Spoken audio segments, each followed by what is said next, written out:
Hello student, क्या आप भी 2026 की बोर्ड परीक्षा में इंग्लिश में 90 प्लस स्कोर करना चाहते हैं? और अगर हाँ तो आज का यह वीडियो सिर्फ आपके लिए ही है। मैं हूं विकास कुमार और आज हम रेनबो पार्ट 2 के उन चुनिंदा सवालों को हल करेंगे जो हर साल परीक्षा में रिपीट होते हैं। वीडियो को अंत तक जरूर देखिएगा क्योंकि हर प्रश्न के नीचे उसका हिंदी मतलब भी दिया गया है, जिससे आपकी तैयारी और भी आसान हो जाएगी और आपको याद करने में आसान होगी। तो चलिए जीत की तैयारी शुरू करते हैं। चलते हैं हम लोग पहला प्रश्न पर। तो जैसा कि आप स्क्रीन पर देख रहे हैं, वाई डज गांधी जी से that mind is a restless bird? Gandhi ji ऐसा क्यों कहते हैं कि मन एक बेचैन पक्षी है? रेस्टलेस बर्ड का अर्थ होता है बेचैन पक्षी। What makes our mind restless? और हमारे मन को क्या बेचैन बनाता है, यानी कि हमारे मन को जो है रेस्टलेस क्या चीज करता है? तो आंसर है, Gandhi ji says that mind is a restless bird. Gandhi ji कहते हैं जो हमारा मन जो है एक बेचैन पक्षी के समान है। Because the more it gets the more it wants. क्योंकि इसे जितना मिलता है यह उतनी ही और इच्छा रखता है।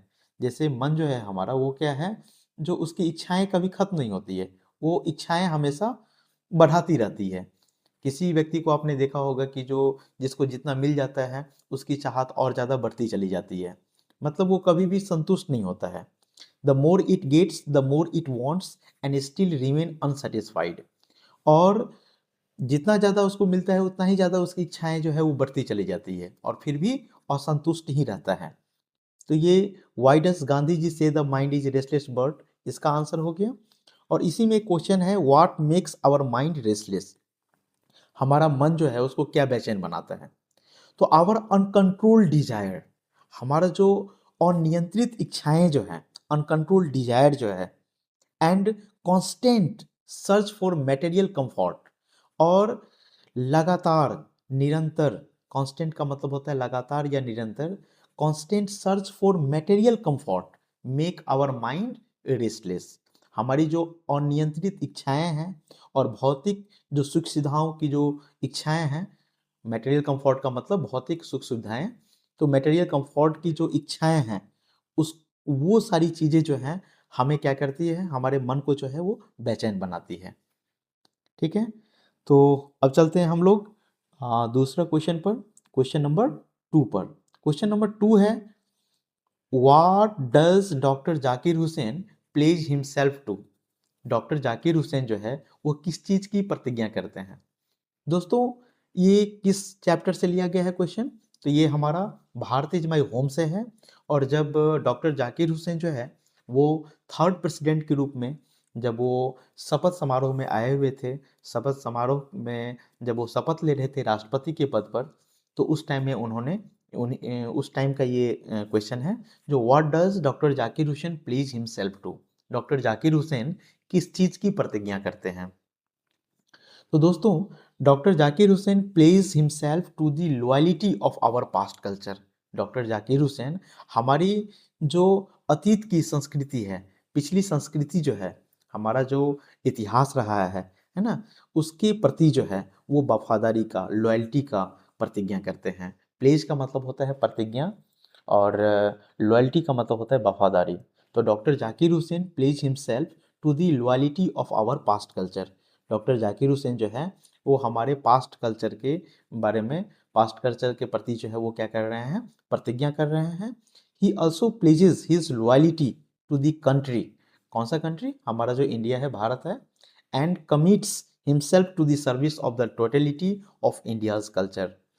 वह जो हैं वो प्रण लेते हैं जो हमारे देश, वो अपने देश भारत के प्रति जो है वफादार रहेंगे, है ना, वफादारी की प्रतिज्ञा करते हैं। और और भारत की संपूर्ण संस्कृति की सेवा के लिए खुद को समर्पित करते हैं। तो इसका भी आंसर आपको समझ में आ गया होगा। अब चलते हैं हम लोग क्वेश्चन नंबर 3 पर। क्वेश्चन नंबर 3 है, जो वाई वॉज नानू काका कमिंग टू दिल्ली? नानू काका दिल्ली क्यों आ रहे थे? वाई वॉज नानू काका कमिंग टू दिल्ली? ये आपका pinch of son of chapter से लिया गया है, जिसमें नानू काका जो है वो दिल्ली आते हैं। तो वही क्वेश्चन है कि जो वाई वॉज नानू काका कमिंग टू दिल्ली, नानू काका दिल्ली क्यों आ रहे थे।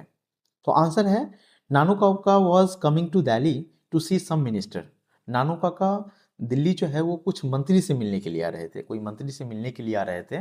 और he wanted to meet a minister, he wanted to meet a minister regarding some work. वो किसी मंत्री से जो है वो मिलने के लिए आ रहे थे, कुछ काम था उनको, है ना, किसी काम के सिलसिले में जो है वो मिलने के लिए आ रहे थे। And for this he stay at he sisters house for 2 और 3 days। और यही कारण था जो वो अपनी बहन के यहाँ जो है 2 या 3 दिन जो है वो ठहरे थे, है ना।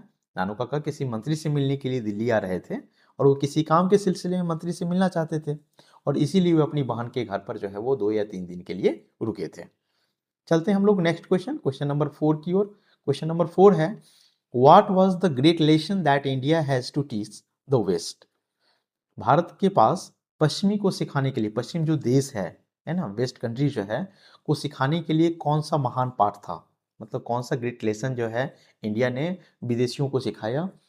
तो ये आपको India through a travellers eyes से लिया गया है, और इस चैप्टर के जो राइटर हैं उनका नाम है Pearl एसबर्ग।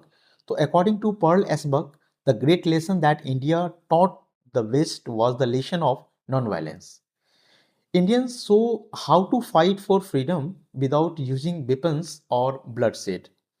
According to Pearl Esberg के अनुसार द ग्रेट लेसन, जो एक महान जो पाठ है, that India taught the west, जो भारत ने पश्चिमी देश को सिखाया, वो है the lesson of non violence, अहिंसा का पाठ, नॉन वायलेंस का पाठ। Indians so how to fight for freedom, भारतीय ने विदेशों को, विदेशी लोगों को, वेस्ट के देशों को ये सिखाया कि बिना हथियार, बिना वेपन्स के और बिना ब्लड शेड के, बिना खून खराबा किए हुए आज़ादी के लिए कैसे लड़ा जाता है। तो ये सारी चीज़ें जो है वेस्ट कंट्री को इंडिया ने सिखाया है। चलते हैं हम लोग नेक्स्ट क्वेश्चन, नेक्स्ट क्वेश्चन है हमारा, why does the poet John Donne want to go away from his beloved. ये जो है आपका एक चैप्टर है, sweetest love I do not go, इसी से लिया गया है। दोस्तों इसी में पोएट जो है, व्हाई डज द पोएट से want to go away from his beloved, कभी जॉन डॉन जो है अपनी प्रेमिका से, अपनी वाइफ से जो है वो दूर क्यों जाना चाहता है। तो आंसर है, the poet wants to go away not because he is tired of his beloved but to prepare himself for the final separation of death. He wants to practice how it feel to be alone। कभी जो है अपनी प्रेमिका से दूर इसलिए नहीं जाना चाहता है कि वह उससे टायर्ड हो गया है, यानी कि उब गया है, या but to prepare himself for the final separation of death, बल्कि मौत के अंतिम अलगाव में, जब मौत आती है तो जो व्यक्ति जो है वो, चाहे वो कितने भी आपके अपने हों, अपना परिवार हो गया, अपने दोस्त हो गए, परिजन हो गए, हर एक व्यक्ति से जो है हमें अलग होना होता है। तो कभी जो है यहाँ पर मौत के जब अंतिम पड़ाव होगा तो उसमें जो अलगाव होगा, उसमें जो सेपरेशन होगा, उसके लिए वो खुद को तैयार करने के लिए जाना चाहता है। He wants to practice how it feel to be alone, और वो ये देखना चाहता है, ये प्रैक्टिस करना चाहता है, जो जब कोई व्यक्ति अलग रहता है, अकेले रहता है तो कैसा लगता है, यानी कि जब वो मृत्यु के अंतिम क्षण पर जब वो अलग होगा तो उस समय उसको क्या फीलिंग आएगा। इस चीज़ को देखने के लिए, इस चीज़ को प्रैक्टिस करने के लिए वो अपनी प्रेमिका से, जो अपने बिलव्ड से जो है वो दूर जाना चाहता है। नेक्स्ट क्वेश्चन है हमारा, who are the whispering neighbours in the poem. कविता में विस्पेरिंग नेवर्स किसको कहा गया है। In the poem now the leaves are falling fast, जो पोएम है now the leaves are falling fast, इस कविता में विस्पेरिंग नेवर्स यानी कि कानाफूसी करने वाले पड़ोसी किसे कहा गया है। The whispering neighbours are the messenger of death, agent of death. कानाफूसी करने वाले पड़ोसी जो है उसे किसे कहा गया है, वो कहा गया है मैसेंजर ऑफ डेथ को। मैसेंजर ऑफ डेथ यानी कि यमदूत को कहा गया है, यमराज को कहा गया है, एजेंट ऑफ डेथ को कहा गया है। They come to snatch the living beings from the real delight of the world and take them to the grave। वे जीवित प्राणियों को दुनिया के वास्तविक आनंद से छीनने और उन्हें कब्र तक ले जाने के लिए आते हैं। मतलब कवि ये कह रहा है कि जो व्यक्ति जो है जब इस संसार में रहता है तो कितना खुशहाल होता है, लेकिन जब मौत आती है, जब यमराज आते हैं, द मैसेंजर ऑफ डेथ आते हैं, तो हमें क्या करते हैं, वो किसी भी व्यक्ति को जो है यहाँ से उसका जो आनंद है ना, उस जीवित प्राणी को इस दुनिया के वास्तविक आनंद से छीनता है और उसे कब्र तक ले जाने के लिए वो आते हैं। अगला क्वेश्चन है, why is Macavity called a mystery cat? Macavity को रहस्यमयी बिल्ली क्यों कहा जाता है?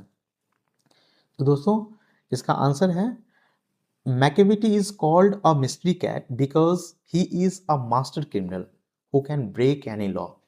मैकेविटी जो है उसको रहस्यमयी बिल्ली इसलिए कहा गया है, he is a master criminal, क्योंकि वो एक मास्टर अपराधी है, बहुत बड़ा अपराधी है, who can break any law, जो किसी भी कानून को तोड़ सकता है। He is so clever that he is never found at the scene of the crime when the police arrive. वह इतना चालाक है, जब पुलिस के पहुंचने पर भी कभी भी जो अपराध स्थल है जहां पर क्राइम हुआ है, क्राइम सीन पर जो है वो अवेलेबल नहीं होता है, वहां पर वो नहीं मिलता है। इसलिए कवि ने मैकेविटी को मिस्ट्री कैट कहा है। नेक्स्ट क्वेश्चन है हमारा, Why did the speaker in My Grandmother House say that she has lost her way? My grandmother house में लेखिका ने क्यों कहा कि वो अपना रास्ता भटक गई है? तो आंसर है, the speaker says she has lost her way because after her grandmother's death the house become loveless and silent. उनके उनका जो लेखिका जो है वो ये कहती है कि वो अपना रास्ता इसलिए भटक गई है क्योंकि जब उनकी दादी की मृत्यु हो जाती है, जब उनकी दादी का डेथ हो जाता है, तो वो घर जो है वो लवलेस हो जाता है, प्यार रहित हो जाता है, एंड साइलेंट हो जाता है और शांत हो जाता है। She now wakes at strangers door for a small amount of love which she used to get easily at that house। अब वो थोड़े प्यार के लिए अजनबियों के दरवाजे पर भीख मांगती है, जो उसे उस घर में आसानी से मिल जाया करता था। मतलब आज जब वो अपनी दादी माँ के घर पर जब आती है, तो वो ये देखती है कि जो मतलब ऐसा लग रहा है जो कभी वो घर उसका हुआ करता था, लेकिन आज उस घर पर वो अजनबी जैसा, ऐसा लग रहा है कि जो वो एक स्ट्रेंजर हो और उस दरवाजे पर प्यार की भीख मांग रही हो।